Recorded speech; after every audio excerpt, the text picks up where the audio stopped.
धान का कटोरा, ये नाम सुनते ही जहन में कौन से राज्य की तस्वीर आती है?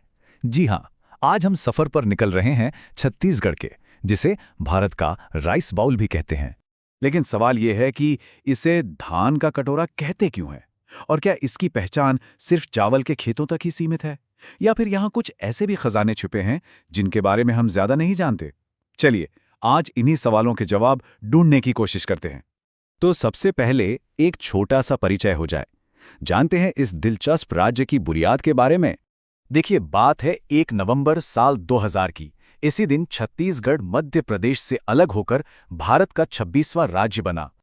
और यहाँ एक बहुत ही मजेदार बात है, इसकी राजधानी तो रायपुर है, लेकिन क्या ये पता है कि राज्य का हाईकोर्ट कहाँ है? वो है बिलासपुर में।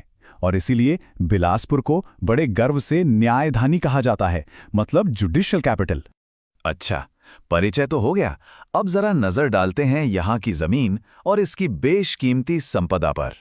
जरा सोचिए, एक ऐसा राज्य जिसकी सीमाएं 1, 2 या 3 नहीं बल्कि पूरे 7 अलग-अलग राज्यों से लगती हैं। ये बात इसकी लोकेशन को बहुत ही स्ट्रेटेजिक बना देती है। ये 7 राज्य हैं: मध्य प्रदेश, उत्तर प्रदेश, झारखंड, उड़ीसा, तेलंगाना, आंध्र प्रदेश और महाराष्ट्र। मतलब ये भारत के बिल्कुल दिल में बसा हुआ है, जो इसे एक बहुत ही अहम कड़ी बनाता है। तो जैसा कि हमने कहा, धान का कटोरा मतलब जमीन तो उपजाऊ है ही, लेकिन जमीन के नीचे का खजाना तो और भी बड़ा है। ये कोयला, लौह अयस्क, डोलोमाइट और बॉक्साइट जैसे मिनरल्स का एक पावर हाउस है, जो देश की इंडस्ट्री के लिए आप कह सकते हैं कि रीढ़ की हड्डी जैसा है। जमीन और खनिजों की बात तो हो गई, पर किसी भी जगह की असली आत्मा तो वहाँ के लोगों और उनकी संस्कृति में बसती है ना? यहाँ की जो मेन बोली है वो है छत्तीसगढ़ी, पर बात यहीं खत्म नहीं होती।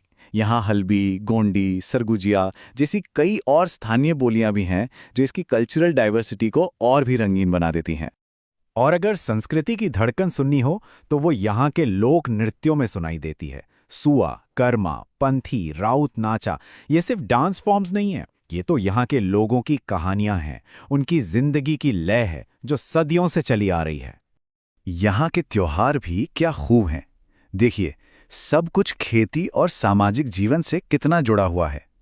हरेली में खेती के औजारों की पूजा होती है, फिर पोला में बैलों का सम्मान होता है, तीजा महिलाओं का एक बहुत बड़ा त्योहार है, और फिर आता है छिरछेरा, जो दान पुण्य का महापर्व है।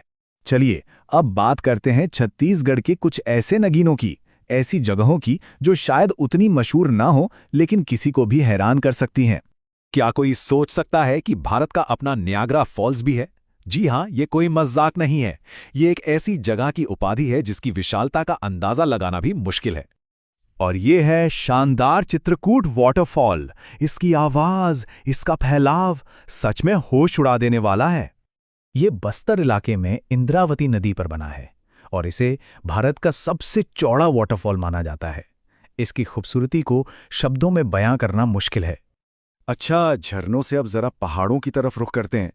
एक जगह है जिसे बड़े प्यार से छत्तीसगढ़ का शिमला बुलाया जाता है, और इस खूबसूरत जगह का नाम है मैनपाट। मैनपाट सिर्फ अपनी ठंडी हवा और वादियों के लिए ही नहीं, बल्कि अपनी तिब्बती बस्तियों और एक अलग तरह की संस्कृति के लिए भी बहुत खास है। और हाँ, टाइगर पॉइंट और फिश पॉइंट जैसी जगहें तो हैं ही। और अब हमारा आखिरी नगीना, एक ऐसी जगह जो इतिहास और आर्किटेक्चर का बेजोड़ नमूना है। लोग इसे छत्तीसगढ़ का खजुराहो भी कहते हैं।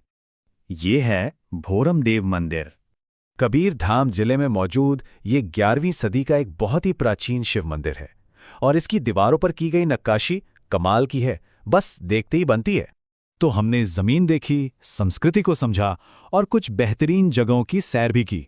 अब आखिर में चलिए उन प्रतीकों को जानते हैं जो इस राज्य की आधिकारिक पहचान है। यहाँ का राजकीय पशु है जंगली भैंसा, राजकीय पक्षी है पहाड़ी मैना, और राजकीय पेड़ है साल, जिसे सरई भी कहते हैं। ये तीनों ही प्रतीक यहाँ की रिच बायोडाइवर्सिटी की कहानी कहते हैं। और इस सफर को खत्म करते हैं राज्य गीत की इस एक बहुत ही खूबसूरत लाइन के साथ, जो यहाँ की जीवनदायिनी नदियों को एक श्रद्धांजलि है। तो अब सवाल ये उठता है कि क्या छत्तीसगढ़ महज एक राज्य है, या फिर ये भारत की आत्मा का वो अनछुआ कोना है जो आज भी अपने खोजे जाने का इंतजार कर रहा है? इस पर सोचेगा जरूर।